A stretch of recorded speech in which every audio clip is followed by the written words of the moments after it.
बिस्मिल्लाहिर्रहमानिर्रहीम। पाकिस्तान, इंडिया, बंगलादेश ते दुनिया के हर कोने तो पंजाबी लिखण पढ़न समझण ते बोलण वाले सारे दोस्तां ते बेलियां नूं, सज्जणां ते मित्रां नूं, संगियां ते साथियां नूं, यारां ते दिलदारां नूं, दिल ते जानियां ते जान दे टोटियां नूं, निक्कियां ते वड्डियां नूं, गभरूआं ते बुढ़ियां नूं, वीरां ते अमशीरां नूं, नारां ते मुटियारां नूं अस्सलामु अलैकुम। दोस्तों, एक छोटा जिहा वाक़या लैके हाजिर होया। इस वाक़े नूं सारा सुनना है ताकि तुहानूं पूरी समझ आवे। एक मगरूर ते गुमंडी आलमे दीन किसी जगह ते जाके ना दरियाओं पार किसी जगह ते जाके बयान करना। लो जी, दरिया के किनारे ते पहुंचे। उत्थे कश्ती च बैठे मलाह नूं आखो, मलाह बाबा, मैं एक पढ़िया लिखिया दीनदार ते आलिम फाजिल बंदा, मैं फलानी जगह ते जाके बयान करना है, मेहरबानी करके मैनू दरिया पार लगाओ। मलाह वैसे तो बड़ा सीधा साधा देहाती जिहा पेंडू जिहा बंदा, लेकिन बई उस इलामा साहब की बड़ी इज्जत की, एहतराम किया, रिस्पैक्ट की।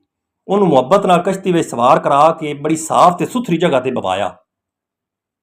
आप आ कश्ती चलानी शुरू की। थोड़ी जी कश्ती चली है, थोड़ा जिहा वक्त गुजरिया तो इलामा साहब नूं दे गरूर ते गुमंड वाले कीड़े तंग किया ते मलाह तो पुछदे ने, मलाह बाबा मैनू ये दसो बई सारी जिंदगी कश्ती चलांदा फिरे या तरीख भी पढ़ी है। उस टाइम मलाह बड़ी रुआन सी शक्ल बना के आंदा है, बई हजरत साहब हो, मैं एक पेंडू जिहा देहाती जिहा ते अनपढ़ बंदा, मैनू की पता भी तरीक की होंदी है। उस टाइम इलामा साहब हसे ते हस के आंदे ने, मलाह बाबा मैनू थोड़ी जिंदगी ते बड़ा अफसोस है, क्योंकि तुसां दी जिंदगी का 1/3 हिस्सा तबाह बर्बाद कर छड्या। उस टाइम मलाह सोचदा भी यार मैं दी इतनी इज्जत की ते मेरी मिट्ठी मिट्ठी बेइज्जती करदा पिया। चलो कोई गल नहीं, कश्ती चलांदा रहा। जिस टाइम कश्ती अपनी ना दरिया दे हाथे च, उस टाइम इलामा साहब फिर अपने इलम का रोब झाड़न वास्ते ते बाबे नूं जिच करन वास्ते पुछया भी बाबा मैनू ये दसो, चलो तरीक तो तू नहीं जानना है, तरीक तो तू नहीं पढ़ी, जुगराफिया तो पढ़िया ही उसी।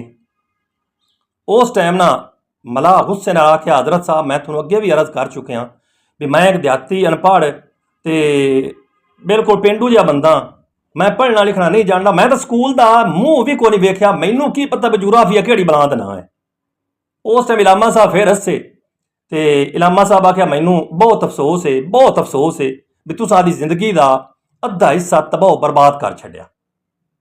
लो जी, ये गल करनी आई तो दरिया विच तूफान आ गया, तुगयानी आ गई, लहरां उचियां होवन लग पईयां, जिहड़ी कश्ती है वह हिचकोले खावन लग पई ते दरिया का पानी कश्ती दे विच आना शुरू हो गया। जिस टाइम हालात ज़्यादा खराब होए ना, उस टाइम मलाह वेख्या ते जिहड़ा इलामा साहब है वह थर थर कंबी जावे ते जिहड़ी एक कश्ती का एक फट्टा जिहा फद के ना मजबूती नाल उहनूं बैठे होवन। उस टाइम मलाह इलामा साहब नूं सद मारिया भी इलामा साहब मैनू ये दसो भी सारी जिंदगी तुसां बहुत पढ़िया है, बहुत किताबां पढ़िया ने, बहुत चीज़ां नूं पढ़िया है, तैराकी भी सीखी ने, तैराकी का इलम भी जानते हो। उस टाइम इलामा साहब का रंग जिहड़ा है वह खट्टा बटीट हो गया ते आंदे ने, मलाह बाबा मैनू तैराकी नहीं हुंदी ते ना मैं तैराकी कर सकना। उस टाइम मलाह हस्या ते छाल मारन तो पहले ना बड़े अदब ते एहतराम नाल इलामा साहब नूं आंदे ने, इलामा साहब हो मैनू थोड़ी जिंदगी ते अफसोस है, बहुत अफसोस है और बहुत अफसोस है, क्योंकि मैं तो आदि जिंदगी का अद्धा हिस्सा बर्बाद किया है, थोड़ी हुण पूरी जिंदगी बर्बाद होवन वाली है। इलामा साहब पूछया भी वो क्यों? मलाह आख्या क्योंकि कश्ती डुब्बण वाली है।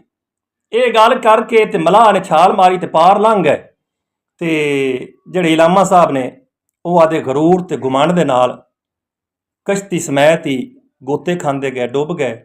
दोस्तों, गल सुना छड्डीए, इंदा हुण इखलाकी सबक ते जिहड़ा नतीजा है वो तुसां अखज़ करके मैनूं कमेंट ही दसना है। बड़ी मेहरबानी, अल्लाह हाफिज़।